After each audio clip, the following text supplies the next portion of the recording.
Hello and welcome to the latest episode of Catunquit Chronicles, which has been broadcast and developed here in the island of Catunquit in our studio. We acknowledge the custodians of the land where we are broadcasting from today, including the Narragansett Nation, and we pay our respects to their elders, past, present, and emerging. I'm your host, James Allen, and I'm joined here most weeks, and this week by the extraordinary adventurer, extreme sport enthusiast, and all-around great gal, Ashlyn Komorick.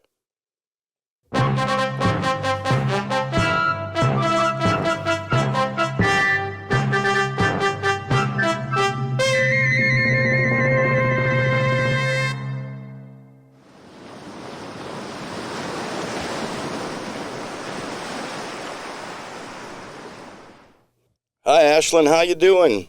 I'm good, James. How are you? Just dandy. I was wondering how your New Mexico experience was. I'm thinking that I saw some temperatures that were pretty excessive. Was it hot there? It was hot, but it wasn't excessive. But where I was in New Mexico is pretty high elevation. Oh, yes. So it doesn't, and it's in the northern part of the state, so it doesn't get that. Oh, good. Hot. I was curious about that. Boy, how about these Olympics? Boy, that was something, wasn't it? It was fun to watch. It was definitely fun to watch. Yeah, Lex's daughter there. She did very well. It was exciting. Made it to the gold medal round, and was fifth, I believe, or fourth. Yeah, Fourth or fifth. fifth. Yeah. That's true. Yeah, very, very exciting. I enjoyed that. And I'm told that her boyfriend's team of 8 won bronze, so that's exciting. Yeah, that is exciting. Yeah, I had a chance to visit with Lex, and he and I talked about everything. Boy, it was an hour and a half long discussion. He was very impressed with France and with Paris and their ability to keep the Olympics somewhat consolidated, except for the other sports that weren't possible, like surfing, for instance. It's tough to surf the Seine. Yeah, and the sailing was in Marseille. Yeah, he said that the water wasn't dirty at all, and the Seine was not dirty. It was just this freak rainstorm that came, and they said I think it's that's sort of a net gain for the locals tend to lose out in these Olympics. Tons of money is spent on venues and everything, and then, they get displaced out of their houses and everything. But if part of the effort results in the Seine being cleaner to the point, well, someday everybody can swim in the Seine, that would be great. Oh, that would be sane. The thought there, though, on the money thing, the French only spent $6 billion only. Well, they billion. did try to make it a green Olympics and to use existing venues. Exactly. And doing so, they saved considerable amounts of money, but nobody complained. They said it was a wonderful experience. So that's exciting. And I think the last Olympics, they spent $12 billion. So 50%. It's a lot of money. It is. My thought is to have this one venue somewhere in the world that hosts both Olympics. Maybe not one for each season, the summer and the winter. They've talked about having maybe 4 different places. Oh, they're going to have a fall and a spring? No, I mean like... We're going to go with north, west, east, and south. Yeah, just pick, Olympics. One location per continent or something. I don't know. It would make sense because it's so expensive to keep building these places that under being torn down. In the case of France, however, and Paris, they're going to turn the Olympic housing into low-income housing, which is necessary at this minute. And additionally, they're going to have to spend significant amounts of money getting all the viruses out of that facility. Apparently, there was considerable amount of flu and other types of diseases that when you bring people from all over the world together and stick them in a dorm. Yeah, it's amazing. So, what was your weekend like? What'd you do, Ashley? The one exciting thing I did, which isn't super exciting, but I went fishing. Haven't been fishing yet this year. Did you fill a cooler with fish? No, actually, we caught many fish, but none of them were keepers. Was this your endeavor, or did you have somebody guiding you with this fishing experience expedition? No one was guiding me, but I was with Stuart, my husband. Oh, Stuart, yeah. Stuart's the fisherman of the two. Is that correct? No, it's not so much what they do; it's how they do it. Oh, okay. I'm going to have to explore that further. Who's they? Are you talking about Stuart and Ricky now? Yeah, Stuart and Ricky. So is Ricky a capable fisher person? Yeah, Ricky's a capable fisher person. Okay. I'm going to give some... I don't know this guy. I don't know Ricky. I'm sure you've seen Ricky. You just don't realize when Ricky is Ricky and when Ricky is Stuart. Or the other way around. Oh, I'm catching on to this dual husband scene. That makes it more interesting, doesn't it? Apparently, it's making it more interesting for you. Well, it's working in that direction. All right, so I'm not gonna. Well, I was like when Eva suggested I get facial hair, a mustache, and whatever this thing is on my chin, and she thought it was far more exciting. Like there was a new guy. That's true. That new guy hanging out. Ricky can be very exciting. Oh, there you go. Okay, so there we go. Now we're on it. Anyway, so I caught let's see, 3 tautog and 2 scup, and Stuart caught 3 sea robins and maybe 2 scup, something like that. You realize that tautog are out of season. You can't take them home. No, August is okay for tautog. Oh, you looked at the... Yeah, but they were all too small. Okay. You sure on that? I'm pretty sure, but in any case, they're all back in the sea. Good. Well, everything was too small. Even the scup. Can't take the infants, you know that, right? Yeah.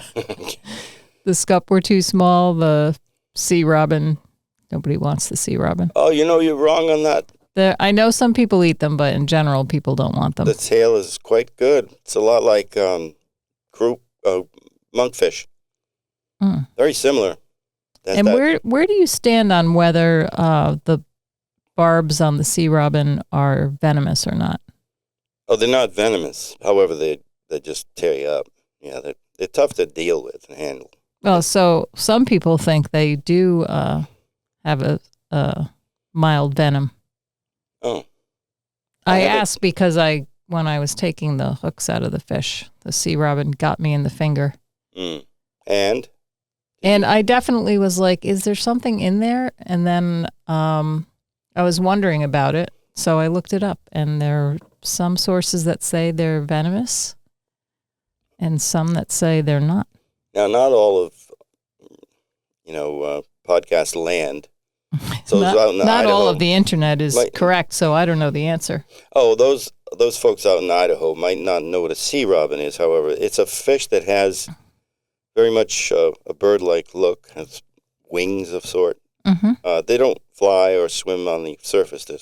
These are bottom fish, and they're kind of speckle-looking but they're very bony type of head on superstructure. them. Yeah, superstructure. The front end is pretty bony.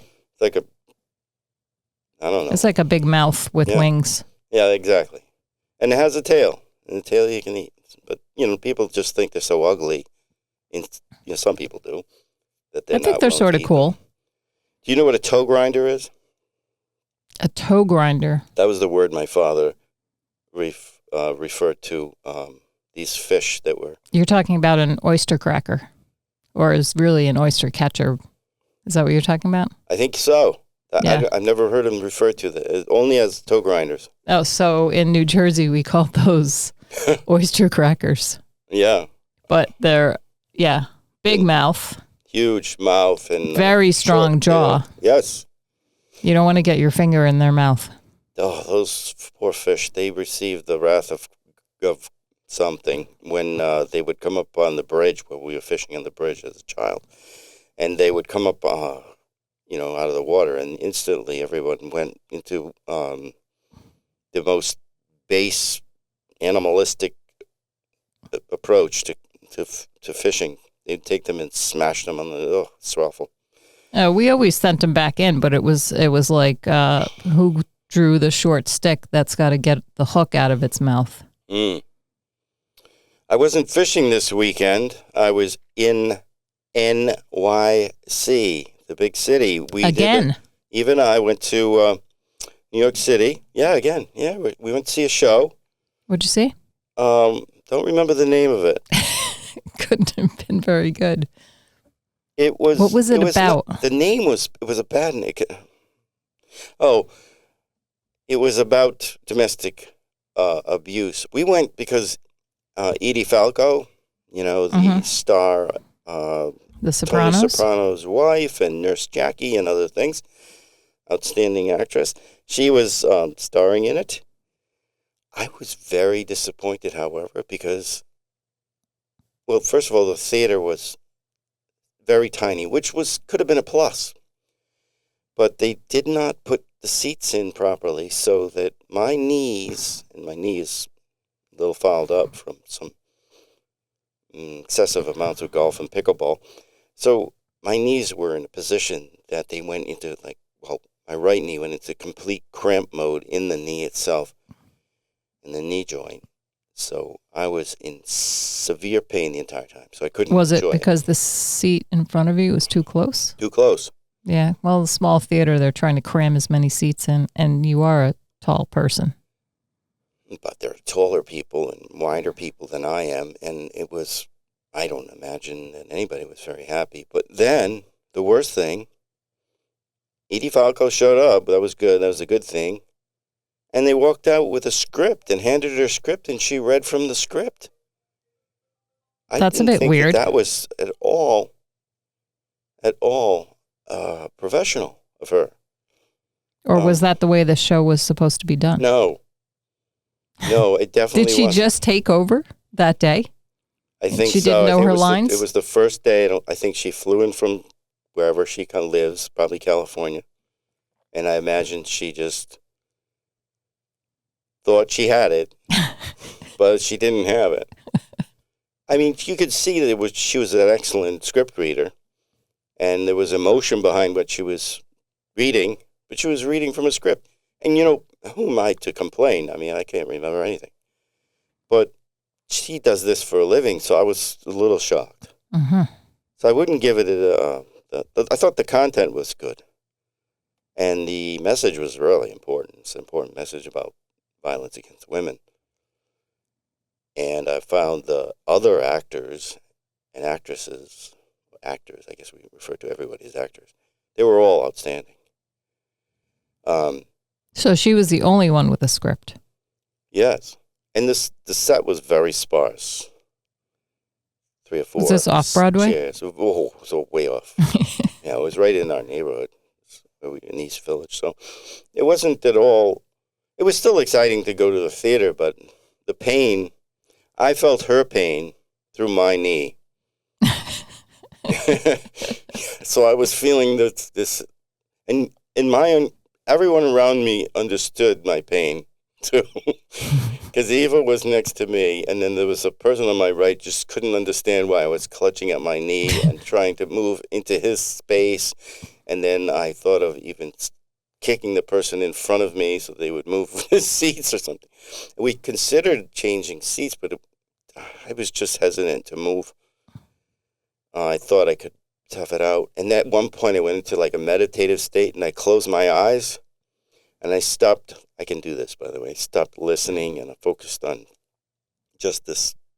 So you fell asleep? Breathing. No, I wasn't sleeping. I was breathing, and, I was looking at the images in my, behind my eyelids. And that got me through. I started the breathing.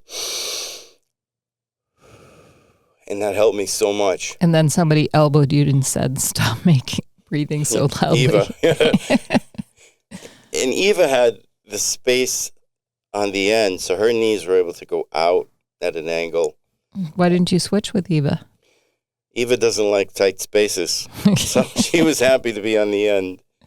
So it was one of those kinds of situations. So that wasn't the only thing we did. Of course, we were in New York City. We walked 7 miles a day, which doesn't sound much to you. I understand. However, it's a lot for me with this knee thing, and Eva has some issues with hips and knees too. So we were good. We were good with that. We got some exercise. We biked 13 miles in the park. That's Central Park. Nice. It was Eva and me and 50,000 other people, all on bicycles. Was it really crowded? Oh, yeah. Some on the e-bikes that are going 28, 30 miles an hour and more. And some plodding along like us. And now some slower. And people walking. And, people drinking. Lots of that. Hey, this was cool. Dude came up on about 186th Street, perhaps, right near Strawberry Fields, the Lenin Monument. And he came up on his bike, and he was with his buddy, and they were both on one wheel doing wheelies. But they were on the wheelie for the entire time. Oh, I see this all the time in Providence, and there's a bunch of kids in Newport do it as well. So these two guys started talking to us as they're wheeling by, and they're going by us. That's how slow we were going uphill. And I said, how long have you been going on this wheelie? He said, since 145th Street, where I live. And he said the goal, and then he dropped it. He made a mistake and dropped it right there. Oh, it was so sad for him. But he and his buddy do this every weekend. They were fun guys. And it's nice when you can, you see something, and then you have a query about it. And then there's an interaction. That's best. Yeah. I like that. I'm very inclined to be friendly. And not everyone is friendly, I found, in New York City. Yeah, I think for the most part, people are friendly. Yeah, I think there's times where they probably want to hang with their buddies. Because there was a buddy group, and it just didn't sound like they were digging me. And Eva, as we walked by, and I don't know why I didn't do or say anything. So that was very occasional where I didn't say anything, which was probably the best thing. But they said a lot about us as we walked by. So it was a little disconcerting. Nice to be at Jesse's apartment, Jesse and Dom's apartment. Kind of nice. Oh, you stayed with them? No, they came here and stayed at our house and had a massive party. They're like their parents. The parties we used to have, well, they had them too now. The passing of the torch. I think we're going to pass the house at some point. Let them have it. I'm sure. Where will you go? I hope to go to heaven. Oh, you mean you're not passing it on and moving to Florida or something? No. We'd have to. I think we'd like to keep it. Family. We'll see. So that was fun, and then there was lots of other experiences. Like the eating thing is big there. They just like eating out. This is very overemphasized. Because they have a lot of restaurants. They have a lot of restaurants. You could wake up in the morning and say, I think I'd like Afghanistani food this morning for breakfast at 4 a.m. And you can find a place they'll even bring it to you. So many choices. These dudes show up in these e-bikes with this, the things on the back there. Keep it hot. Insulated bags. Unbelievable how many folks are doing that for a living. I met some really interesting Lyft drivers. This one guy was committed to doing 6 hours a day of Lyft driving. He was making enough money to, in 2 years, he had a plan. He has a big plan. And in 2 years, he's going to make a hookah bar in Pennsylvania, he said. I wonder if he's going to, consider Philadelphia or rural Pennsylvania for his hookah bar. Probably wouldn't do so well in rural Pennsylvania. That's an assumption I'm making too. But we don't know. He said it was too expensive in New York City to get the property. I don't. When I'm in New York, I don't take cars, whether Lyft, Uber, or taxis. But so I'm wondering, isn't there sort of You a just walk. well, I either walk or I take the subway. Yeah, I was wondering about the taxi versus Uber, Lyft. Isn't there a bit of a battle in the city about that? I think the battle was won a long time ago. The taxis still exist, and they're kind of hanging with certain parts of the city, and there are certain rules about the Lyft and the Uber, where they can go. They can't go to Jersey, so you use a taxi for the. I think I'm not even sure about that. But speaking of, we used the subway too, and we went to Coney Island. Yeah, that's a long subway ride. It's a great one, though. I know. The last time I went, I was like, oh, this is actually going to take a long time to get there. And then my daughter made me go on that ridiculous roller coaster. Cyclone. Oh my God. Eva and I went on the Cyclone. I definitely, I felt like I got whiplash. And then, they take a picture of you. I didn't know that. If you go back to the booth, they actually will try to sell you a picture of yourself at the more hair-raising point of the entire ride. So, which is the entire ride. Except it's a great old roller coaster, but it's an old wooden roller coaster. It's 97 years old, and this is a statistic. It's the second highest vertical drop in the world for roller coasters. It does not surprise me because I was like, I can't believe you made me go on that thing. I do feel, well, of all people, you would have to go on it. But Eva wasn't too excited about doing this. But then we said we're going to do it. We came all this way. We're going to do it. Because, what did we do? We went to... Yeah, you walk up and down the boardwalk for a while. Yeah, we watched people having fun. Mm-hmm. And then we had some overpriced processed fish, fried. And then, we kind of just enjoyed being together, and the ocean's there and everything. So it was cool, and it's definitely a spectacle, right? Yeah. So we enjoyed the spectacle and just sitting for a while in the shade. There's good people watching. Yeah, a lot of people come down for the day, and there's people dancing. There's all sorts of stuff going on. Exactly. There was a dude, and, he was just enjoying the heck out of. He had multiple speakers, and the music was going crazy. And he's dancing to, 70s and 80s music all by himself. But occasionally, someone would join in. Pop up. Lots of people would be dancing. Very nice. Like that. Spontaneous stuff was beautiful.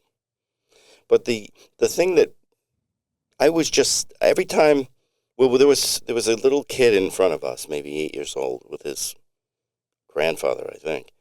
And I recall that Eva was restraining the swear words almost the entire time. But I was just saying... This is on the Cyclone. Correct. Uh-huh. I was just saying, wow, but louder. Wow. Whoa. Wow. Because it was just one after another wows. But the thing that concerned me most was fairly tall, as you suggested. And you're coming down, and there's a bar. And you think, I'm going to definitely get my head chopped off. But, I didn't duck. It's like, if that's what's going to happen, okay, today I'm going to lose my head. But I just figured, well, other people have done this before. They're even taller than I am. So it was fun. We had a good time. The train ride home was good, but we got home and settled at 2 a.m. Yeah, it's a long way. You don't realize how far it is. And Monday's golf league. So your golf game suffered. It did. I did play well in the first 9, but then I was so tired for the second 9. And the second 9 is when, you're playing against an opponent. I just go for the first 9 because I like to play 18 when I can. And I like to prep for the second 9. But by the time I hit the second 9, I was awful. I haven't experienced that in a while. So, well, I think it's time for we got to pay some bills here. So we're going to go with trumpets and weaves.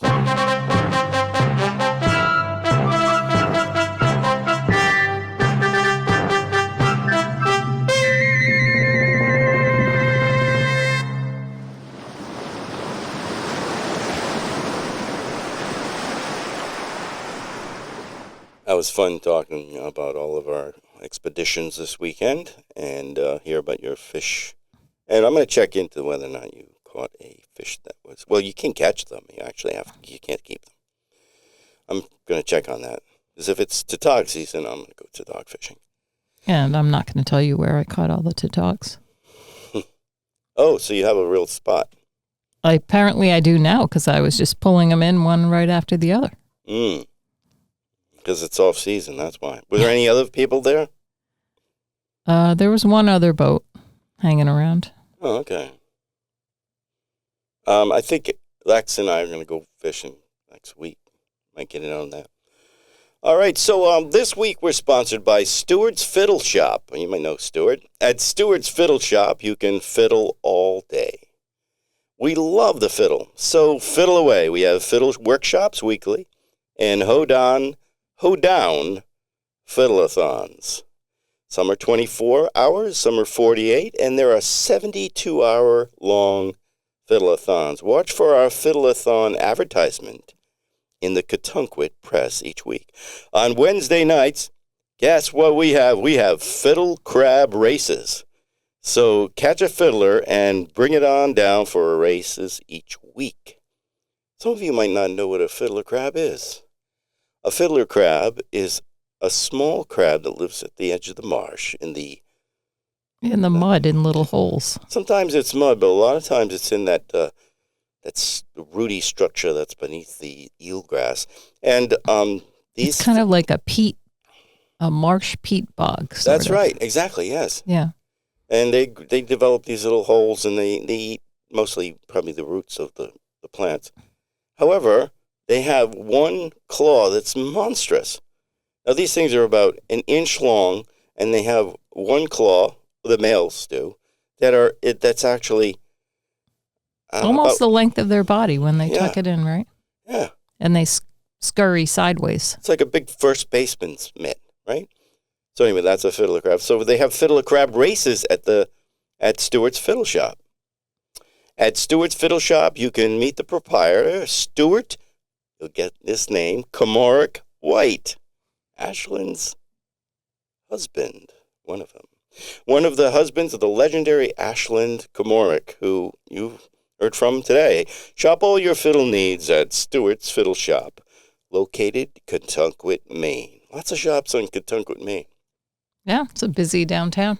Yeah, we orient ourselves Catunquit, Maine with many of our podcasts, don't we? Morehouse Real Estate. Morehouse Real Estate is a full-service real estate firm stacked with an award-winning lineup of wealthy real estate agents. We get rich when you get richer and sell your property. Ron Hedgeburn, you'll recognize that name, of Morehouse says, with Morehouse Realty, we're in business to get you more house with each purchase. Upgrade and flip your house in minutes. We have the inside track on all homes coming available at Morehouse Real Estate. Why deal with off-islanders?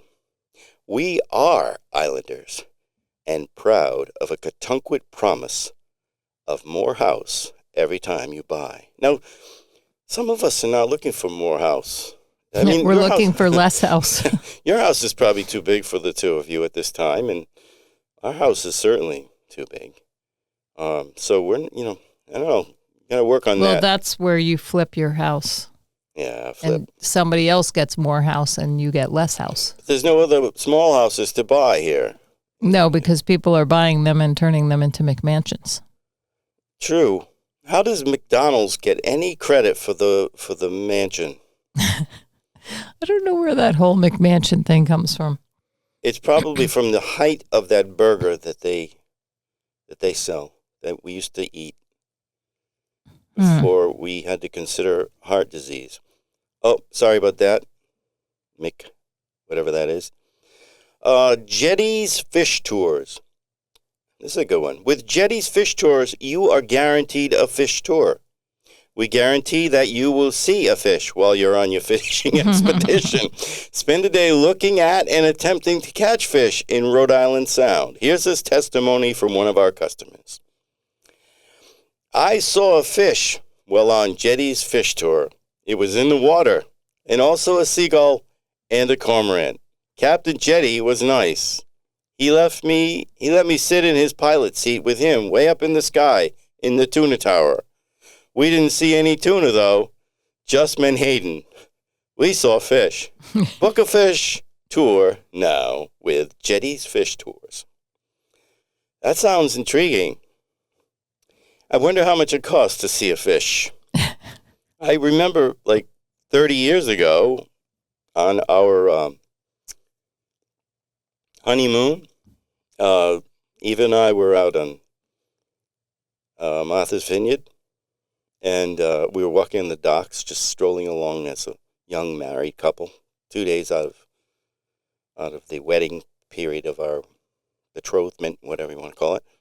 And we're walking along the dock. This was on the honeymoon. Correct. And I saw a deal. $175 tour, afternoon fish trip. Deal, right? For two? For two. Oh, we had to share it with two other people. But I mean, the 175 is per person or per couple? Per couple. Oh. So I thought, good deal, right? And it was for... Was Eva into fishing on the honeymoon? Eva was very eager to do things that I wanted to do, and I was eager to do things that she wanted to do. So this was one of the things that I thought I wanted to do with Eva. So we went out on the fishing boat. And it's afternoon, so you know what happens in the afternoon. The wind picks up. Sea breeze, right? And it was blowing pretty good. And there were some 7-footers, 8-footers where this guy wanted to fish. And it was right in a channel area where there was water just Where did this boat leave from? Trying to visualize. Martha's Vineyard, from Oak Bluffs. Oak Bluffs, okay. So we're out in the Sound there somewhere. I don't know. And it can get pretty choppy there. Oh, it was the ocean side. So right. It was choppy. And we're fishing along, and they were catching so many fish. It was like, those tuna, I can't remember, that small tuna they're called. Are they mahi? No. No, they're not mahi. They're... skipjacks? Oh, God, no. No, these are like fish you want to eat. No, real tunas. Yeah, they were small tuna. I forgot the name. For some reason, it left me right now, and I do know a lot about fishing. But I'm catching fish, and this dude that was with me, I think he was with his mother, or he was married to or somehow related to this older woman. She got sick immediately. And then this guy caught one fish, and it made him sick. So they went down below. And then... That's going to just make them more sick. Eva started feeling sick. So she went up... Was this like a party boat? Yeah. Well, no, it was like a professional fishing tour with a guy. But I mean, it's like one of these big boats that... Yeah. Yeah, like a Chris Craft or one of those big things. Oh, okay. 48 feet or something like that. The captain was very nice and everything, but he's got 3 people that are sick now, and I'm fishing, and I'm having the best fishing time of my life. And then Eva went up top to see the look at the horizon. Yeah, horizon. And I'm feeling like the water hitting me ahead, but it wasn't water, So oh God! It was, but we got off the dock, right? And none of the other people wanted any fish, so the captain hands me all this fish. I said, "This was the best fishing day of my life." Marty said, "This was the best day of my life," right? And we just got married. It was the most stupid thing to say, right?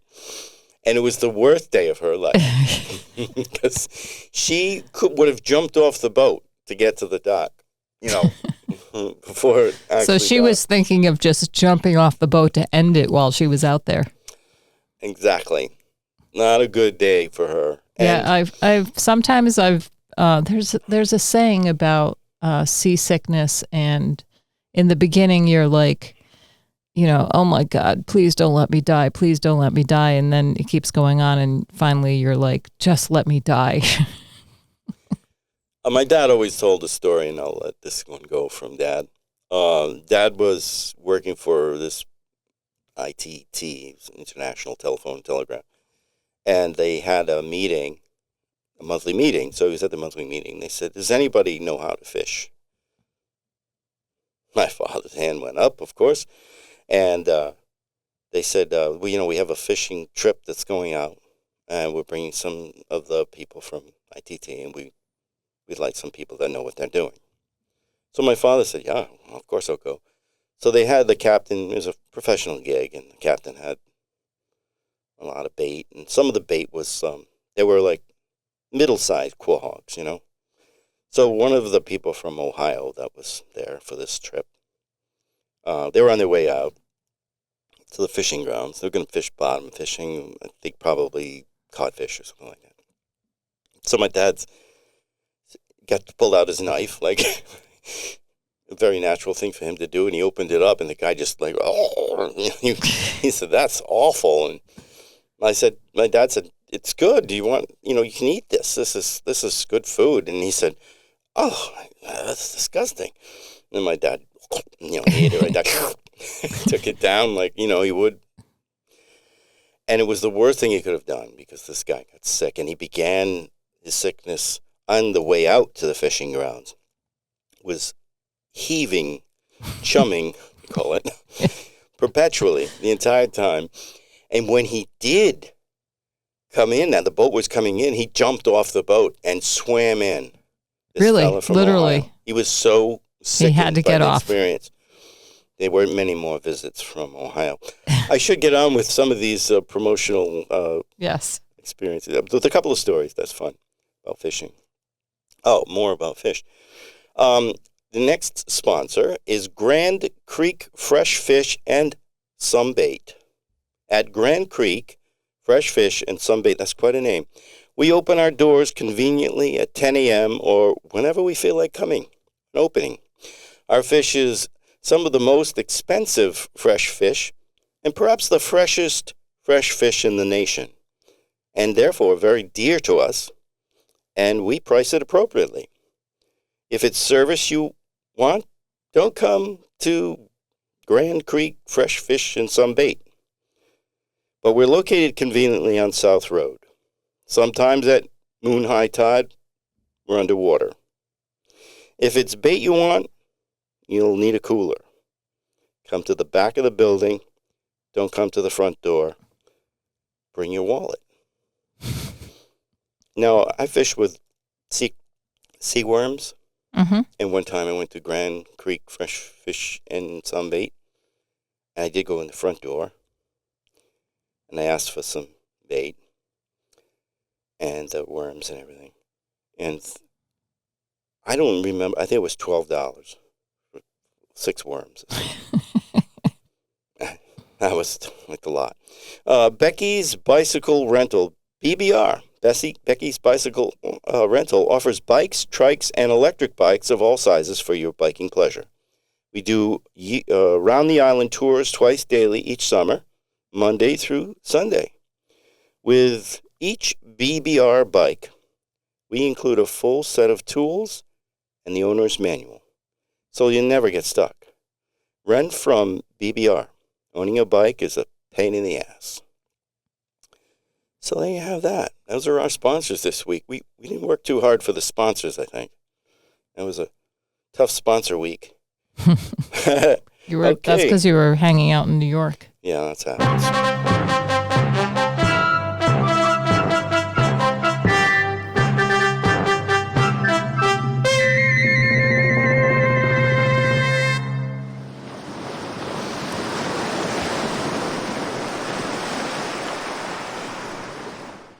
Now we've come to the part of the show where we try to do something meaningful. Not that the other part of the show is not meaningful, but a little bit of literature never hurts you, right? So a small, short story here. It's not too short. It's a little bit short. But it's a story about how people meet. And I think that this is a credible story. And you'll note that we talked about Morehouse Realty. Mm-hmm.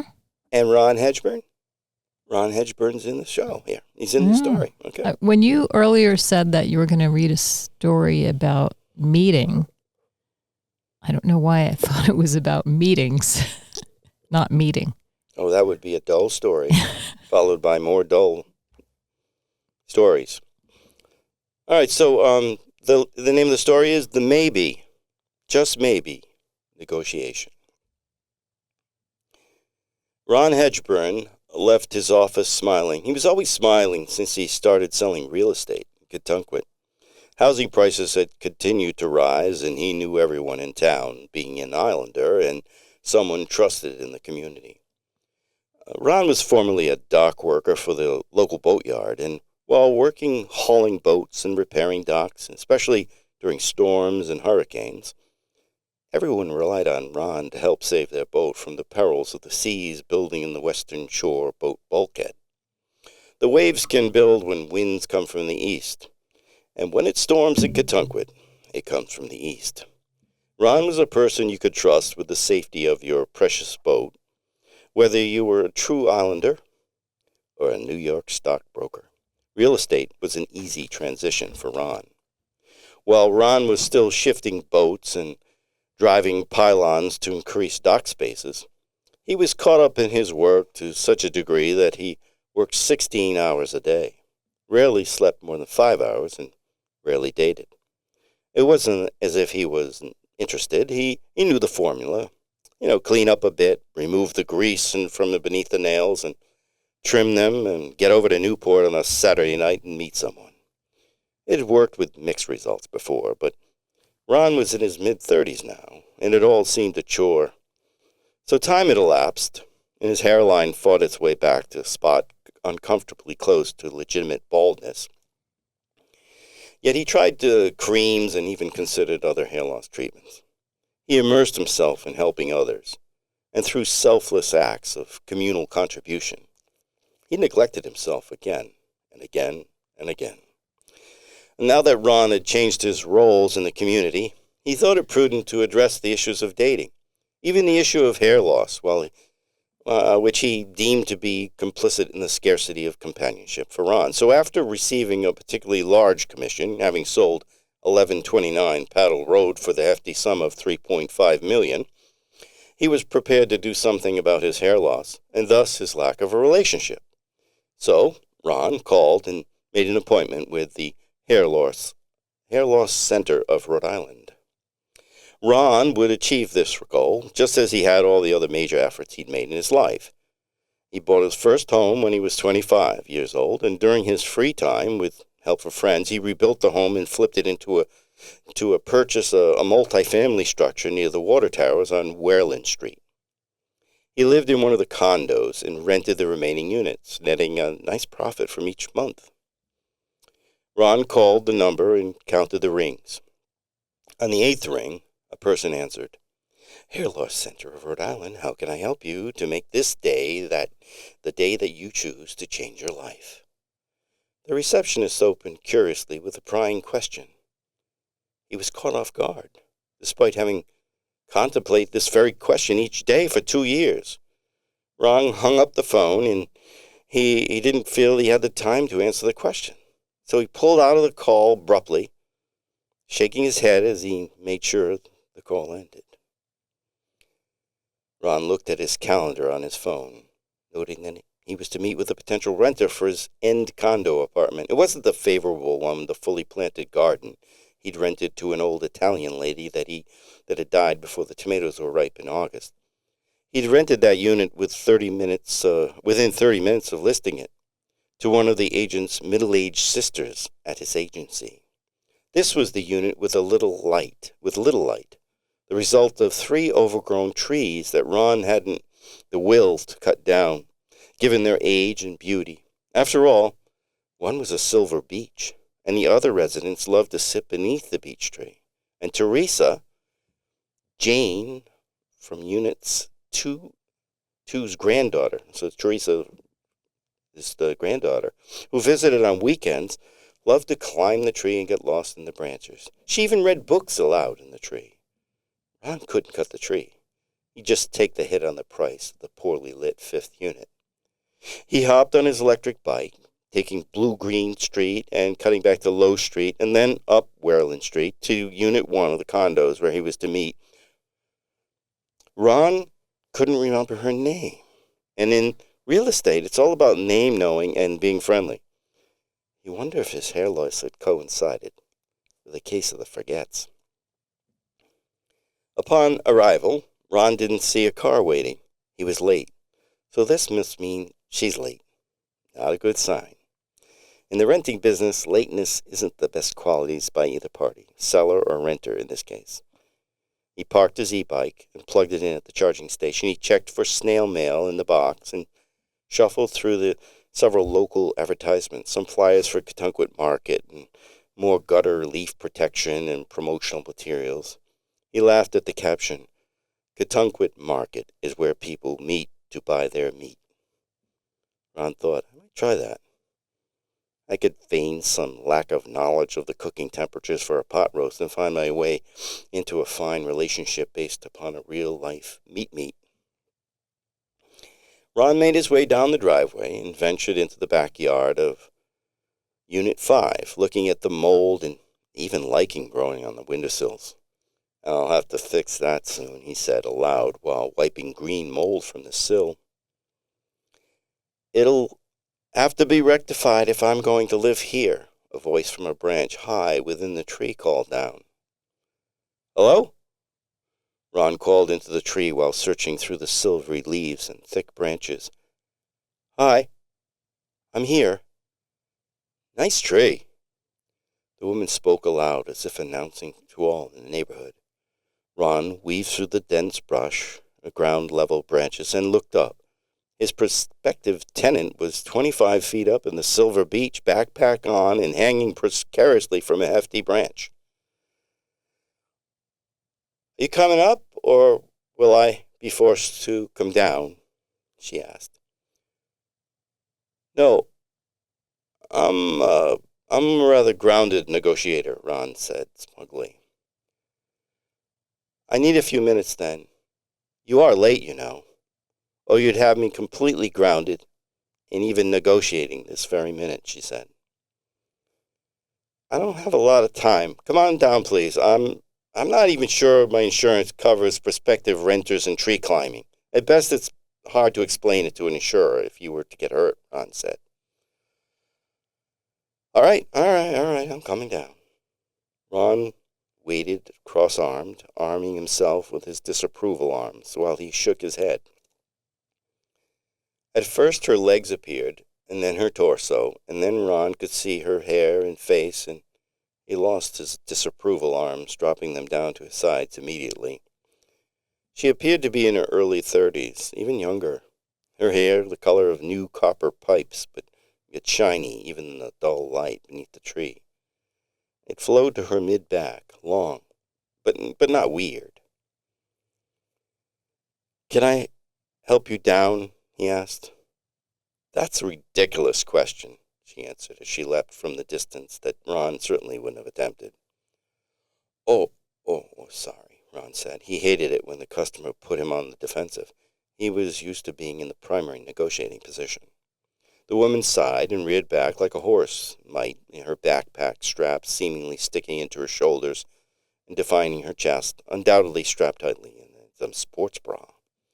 Ron couldn't shake his head, not realizing he was doing so. And Ron continued to shake his head, not realizing he was doing so. "Do you agree with something I've done or said thus far, Mr. Hedgeburn?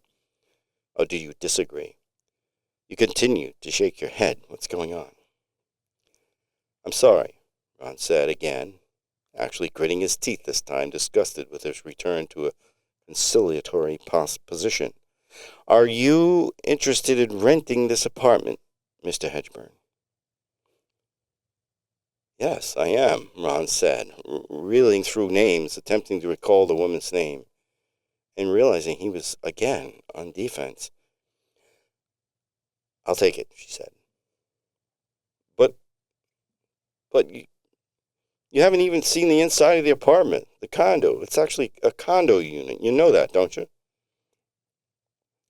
I saw the pictures online, and based on the photos, I would like to take this place. But I just didn't want to lose out to some online offer or someone that walks up and offers more than the asking price, she said, while loosening her straps and smoothing out an anthill with her sneaker.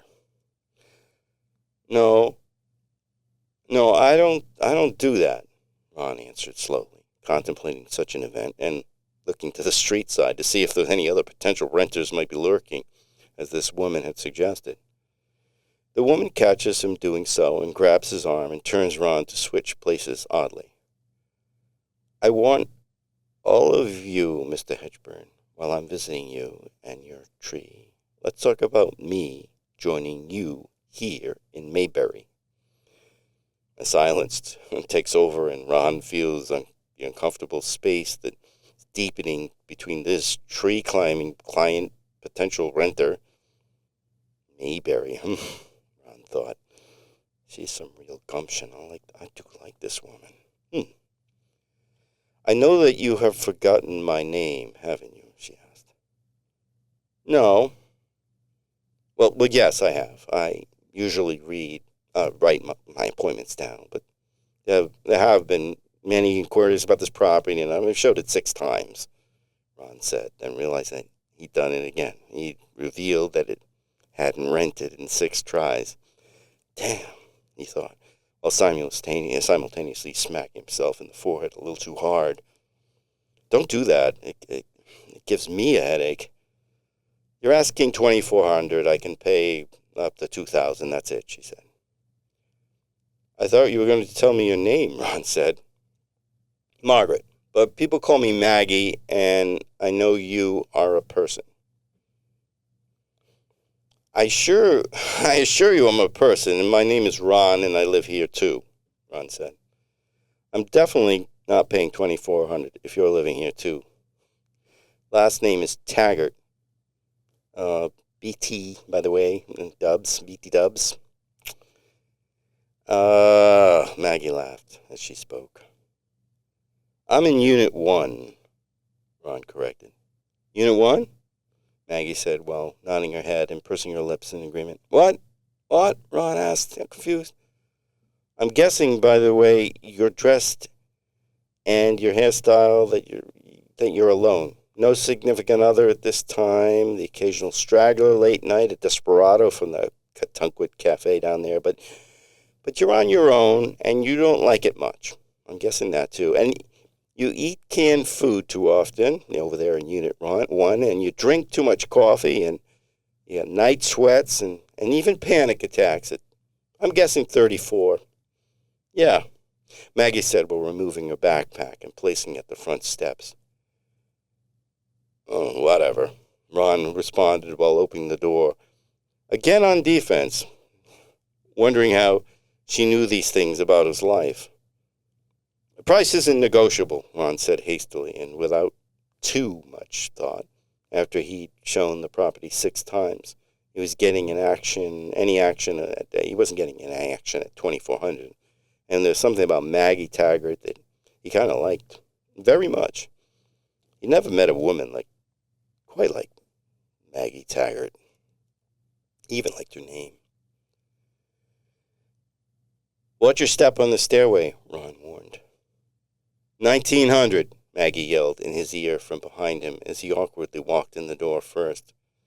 Real estate 101, always give the customer the first look to get a first impression. Just kidding, joking, like humor, by the way. Humor, that's humor, Maggie said as she followed Ron through the front door, immediately passing him and walking to the sliding back glass doors, opening them and walking onto the ample deck.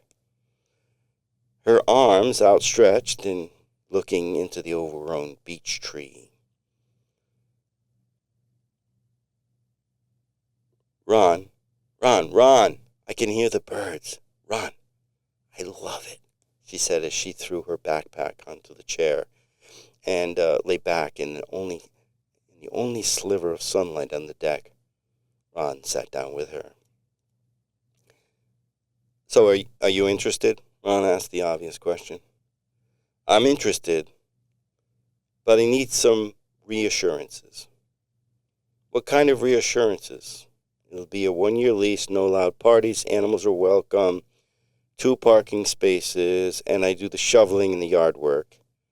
You're renting, so no condo fees. I mean, the people living here all chip in and buy stuff once in a while. They installed that, the bocce court. You saw that, right? You don't recognize me, do you? Maggie asked. Ron just shook his head. You don't watch reality TV. The Bachelor, season 12, anything? Maggie Taggart, finalist, got the proposal, the final fucking rose, anything registering here, she said. I don't watch TV. I do stream the Red Sox. That's good. That's good that you got the proposal, though. I mean, I'm happy for you, I guess. How'd it work out? Well, I got some appearance money after, but not like I thought it might. I thought it would be more.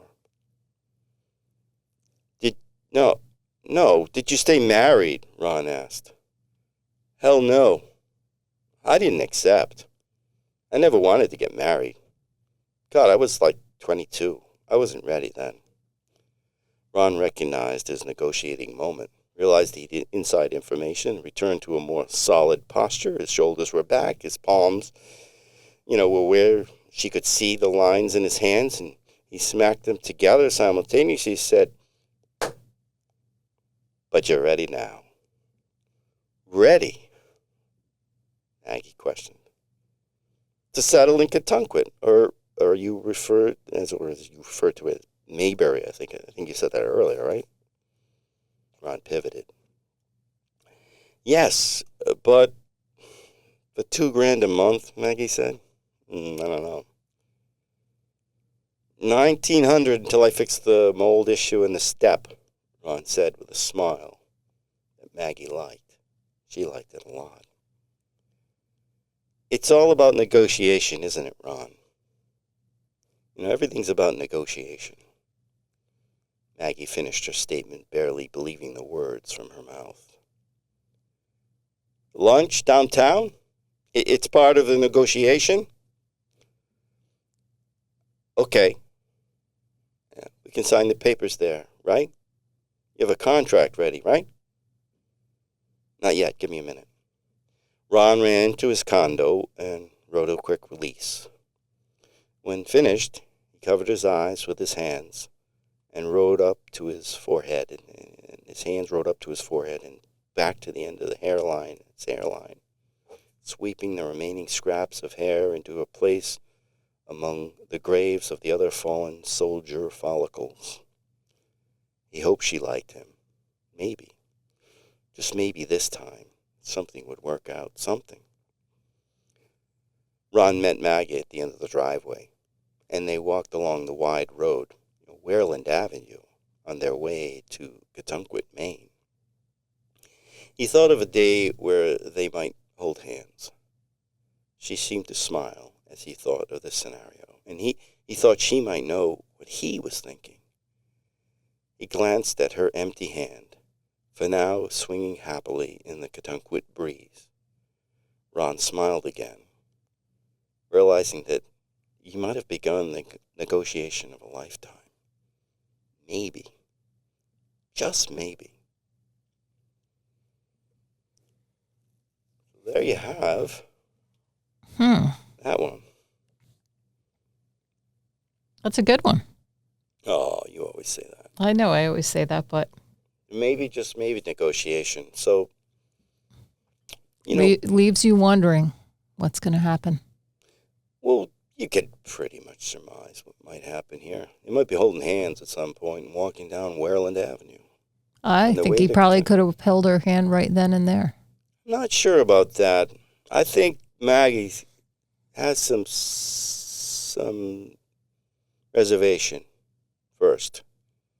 I think she has to work her way into the idea. She has to warm up to him? Yeah, I do. Just to see more than what she saw. Sort of,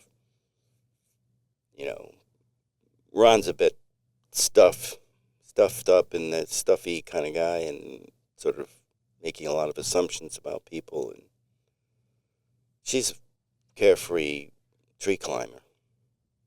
Someone that perhaps, well, you tell me, I guess. I don't know. She seems to be attracted, to opposite types of people. Ron doesn't seem like much of a tree climber.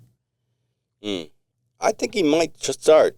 I might start appreciating the tree more. I'm sure that if he was in pursuit of Maggie, he would climb the tree. I think he would. And I also think that he showed a love of nature, and the child that was using the tree for like sort of a fort. Mm-hmm. So I think that there's a lot of good there. I mean, people do get wrapped up in their work, and they think that's all there is. If they're not, but sometimes life prompts you to change the way you go about your day. And I remember taking a sales course when I was younger, my 20s, right after college. I took a sales course because I don't know why. I was interested in that for 10 seconds. And one of the things they suggested was to take a different route to work, to see something different, essentially. And, opportunities come when you just take a slightly different path. And I'm a believer in that. I like that. Particularly as a neurodiverse person myself, right? So my path is never linear. It's usually returning to pick up something that I may have forgotten. So, but with that comes opportunity. And that's what this I meant to express in this story. But we have to open our hearts to the opportunity to meet others, and to be serious about our intentions. These chance meetings at the Catunquit Cafe weren't at all meaningful for him. I guess they could have been, but... Yeah, it's sort of, a lot of these things come from completely random meetings as opposed to going to the bar to look for women or men. And this minor fame that this woman had, this reality TV fame, I think she respects Ron more. Because he doesn't know anything about it. Doesn't know anything about it. And maybe that's what she was seeking. Mm-hmm. So this is a very fresh story that I wrote, but it's a very true story.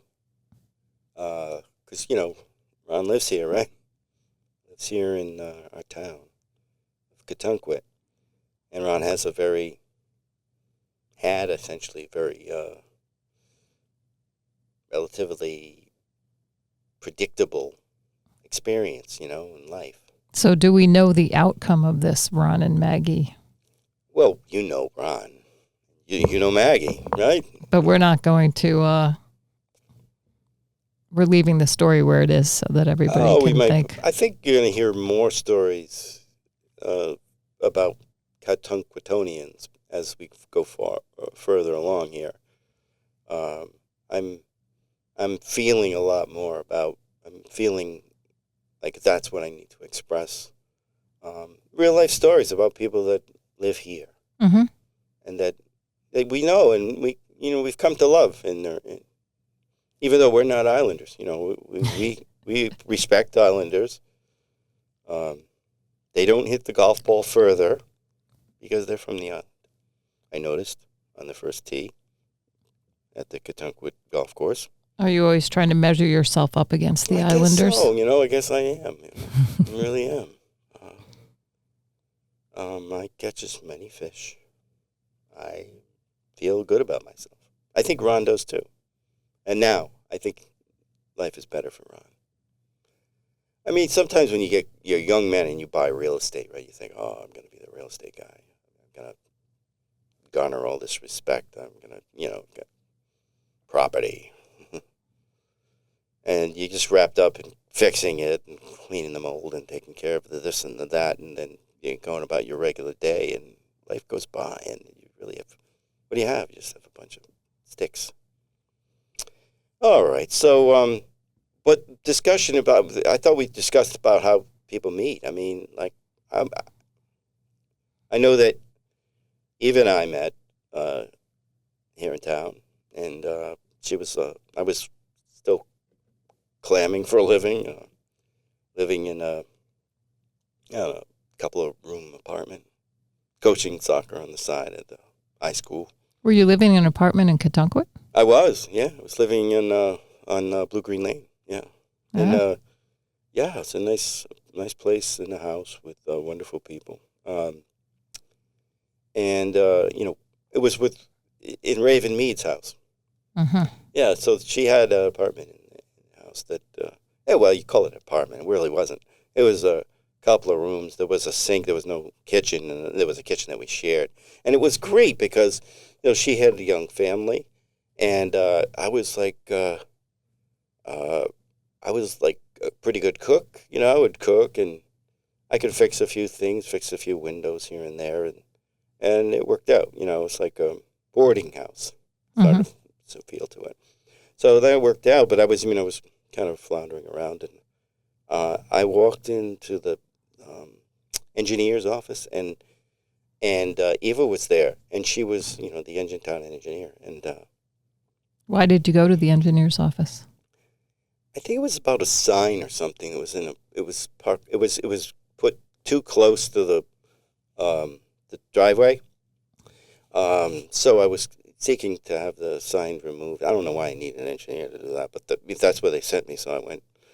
And it was summer. And I had like strong arms, I guess, and I had full head of hair, I guess, and I wasn't looking terrible, and my arms were strong. So she big guns. She said, I saw, we could talk, and then I went back in there for another question about something related to engineering that, really had no bearing on anything. So she knew I was interested, and I asked her. I said, "Do you want to go to the? What's it called? The hay ride? It was a hay ride at one of the farms." So I went to. I said, you want to go? And she said, on a date with you? No, I don't think so. That's how it started. So, but eventually, we got along, and we went on a lot of dates. And then there was a moment where I saw her dance. We were dancing, I should say, and there were mirrors all around us, and we were at the top of the bar over there in Newport. Can't remember Pelham. But it was on the second level of Pelham. There was like a dance place up there, and it was. I think we were dancing to some song, I don't know, but I saw some move she made that was just, I said, oh, I fell in love with her right there. That was the moment. Does she do that move for you now? But she's still a very good dancer yeah. Right, but I mean, does she do the signature move whenever you're like, hey, Eva, can you do that move? No, it's not it wasn't a sexual thing. It was just I revered her for her move. That's how we met, so that's how we progressed. And now it's 30 years later. Hmm. So we did nice wedding, though. Oh, Raven Mead hooked me up. She has another house on the water over there. So we were able to put big, Raven was my landlord. So she had two houses. And this other house she shared with her sisters, and her sisters agreed to let us put a tent out there. So we had a massive tent, of course, and there was this lovely party, and we had the best band. Oh my God, we spent a lot of money on the band, and we spent money on the food, and there was plenty to drink. So it was hot that day, and I was an hour and a half late for the wedding. What? Yeah, it was bad. Why? Bridge traffic. I ended up walking. Wait, but you lived on the island. Yeah, but when you're when you're getting married, you're not supposed to stay with your spouse that night. Oh, Before. so you had been living together prior to. Yeah, so I went off island and stayed off island. Well, it was just a little living together. Short time, very short. I don't know if it counted. So you got a room somewhere off island. Yeah, I did. And then, I was very particular about the way I shaved that morning.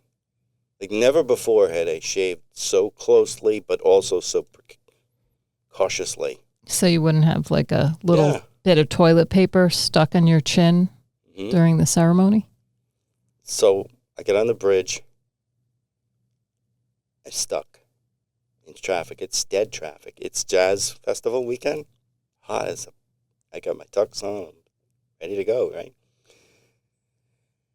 So there was no cell phones at the time. I was going to say there's no way to communicate. But there was a person with a convertible. Mm-hmm. It said New York plate, and he had one of the car phones. Oh, those old car phones. Yeah, it was as big as a house. And he handed it to me, and I called. And I wasn't the only one. Even the Justice of the Peace was late. So that's a little story about all of that. There was another moment when, prior to the wedding, I didn't do as much planning. I was sort of the guy that maybe I built the stage with my friend. JC helped me with the stage. We built the stage in a day. And then I think the day before we were building the stage, it wasn't really relaxing or anything. And then, so I was doing those kinds of things. And then, but a week before, maybe, it must have been more than that, 2 weeks or 3 weeks before. Well, how long would it be when you were deciding on food? Yeah, no, so it was way yeah. before, months before. And but it was getting to that point where things were starting to get really tense for each of us for some reason. And tense work too, because I was coaching at that point. And in the business I was in, you had to win. So there was this tension. And then she called and you have to come right away. It's in the middle of training somebody. And I gotta go. And I left. I met her in Newport. And we had to decide on. She said, I can't decide. I said, what? What is that? What is it? She said, the crudité. I don't know whether we should have it or not. What do you think? I said, I don't even know what crudité is.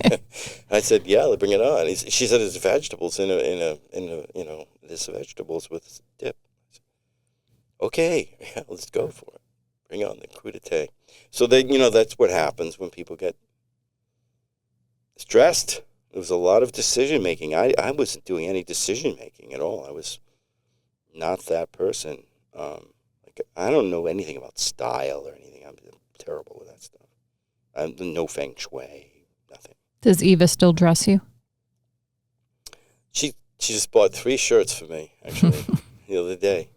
And this is not, I don't wear anything nice to the podcast studio because it becomes instantly a sweaty mess. So, but I do have some shirts now. I'm very pleased about that. Usually we buy something at the anniversary time. And we were reminiscing about the things we've bought over the years for each other. There was times where I was, have more money than other times, and there was a watch and some other things, and we were just reminiscing about that while we were in New York City. It's been nice. It was a nice weekend. It was nice to reminisce about such things. Do you always remember your anniversary? Oh, yeah, I do. Because Stuart and I have a little thing like who's going to remember first. Oh. Now, when is it? And tell me about this, all of it. How'd you guys meet? We met through my roommate who was throwing me out because she wanted her boyfriend to move in and I was a bad influence on him. So, yeah, that they ended up getting married and that lasted about 8 months. Oh. So if I could have prevented that whole thing if I had remained living there. Oh, because of your bad influence. I was a bad influence because she was bossing him around, and I used to tell him, you don't need to go change your shirt. Oh. You can do whatever you like. Anyway. Oh, that's only half true. That's only half true. It's true that you can change your shirt. It's also true that certain things don't matter.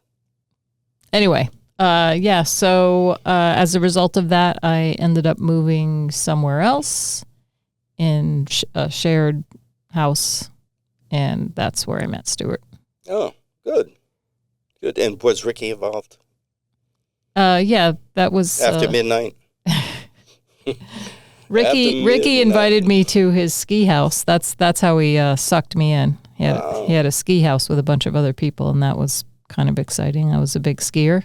Yeah. Oh, that's cool that you did something active. Yeah. So right away. Well, very good. Outstanding. Yeah, I mean, we got married in a garden, and it was very lovely, and we had a Cajun band. Had some good dancing, a lot of two-step. Probably the most memorable part was when they threw Stuart and our best man into the fountain of the garden. Oh, that's always good. Yes. I remember the bridal party at my aunt's wedding. It was around a pool. Of course, they all went in and dove in. The whole bridal party, that was kind of fun. Well, no, it was only the men. Yeah. And then at my sister's wedding, the group jumped off the bridge. That was another good one. There's a lot of that water-related activity. Yeah, cool. Yeah. The part of the wedding, which I wasn't even, this is the after, after everything, the leftover food and whatever went back to my parents' house, and a bunch of my friends, because we were still pretty young, were just camping in my parents' yard instead of getting hotel rooms. Mm. And my sister, bride and groom too. We weren't camping. We had a room at a bed and breakfast, but we were there for a little while afterwards. Hanging out with everybody before we went to our bed and breakfast. You weren't rushing off. No, we were having a good time, and there was a case of champagne. And I think when this was brought back from the wedding venue and part of the leftovers, I think when we finally left, they were just starting in on this case of champagne. And it was probably getting late, and I think my mother had tasked my sister with one job, which was to make sure all the food was put away because my parents were going to sleep. Her job was to make sure all the food was put away because there was huge raccoons around that area. And my mother knew what would happen. Everybody would go to sleep, and the raccoons would just climb up on the deck and have a feast. So my parents went to bed, and we left. And from what I heard, there was a burping contest because they were all drinking bottles of champagne. And it was loud. Everybody was having a great time hanging out on the deck.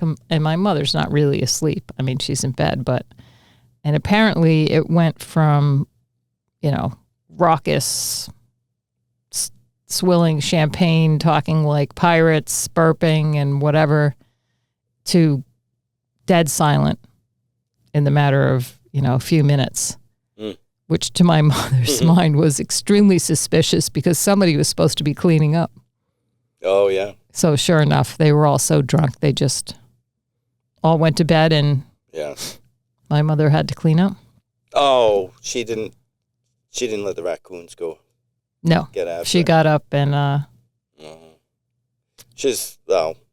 all have to do that now, don't we? Yeah, when we came back in the morning, because there was a brunch the next day, there was only one bottle of champagne, and I think there was really only about 10 people camping. Oh, no. So that was... Yeah, that's a long day. Meeting people. How do you think you'd fare in these times? I'm thinking you do fine with the all your Online activities dating? with online dating. It's so superficial, isn't it? It's really, it's tough. I like the speed dating idea.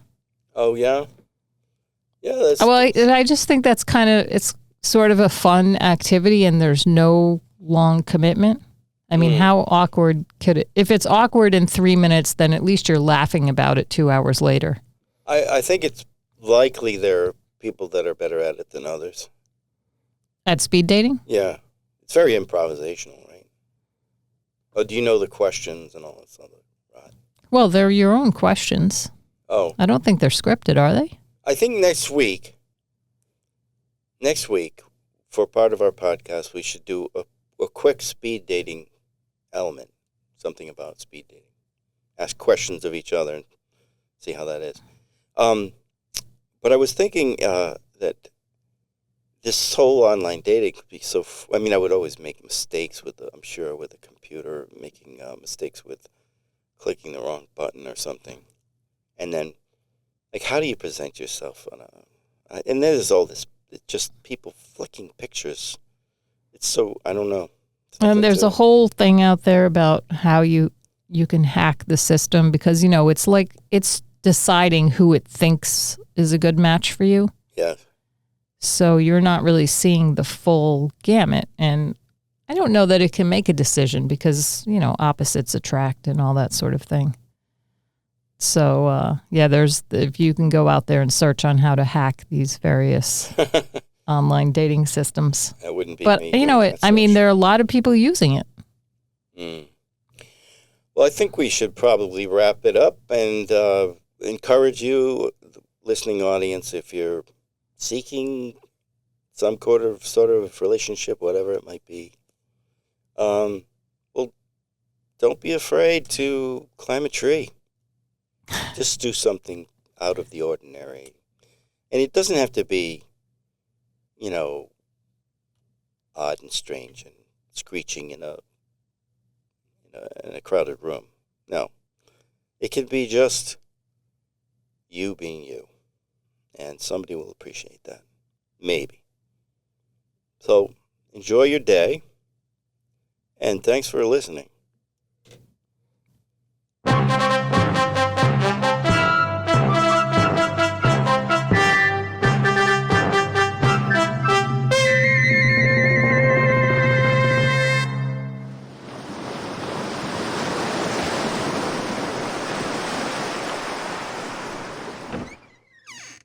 I'm very, very late for pickleball. I'm so late. All right, we'll see you later. Bye, James. Bye-bye.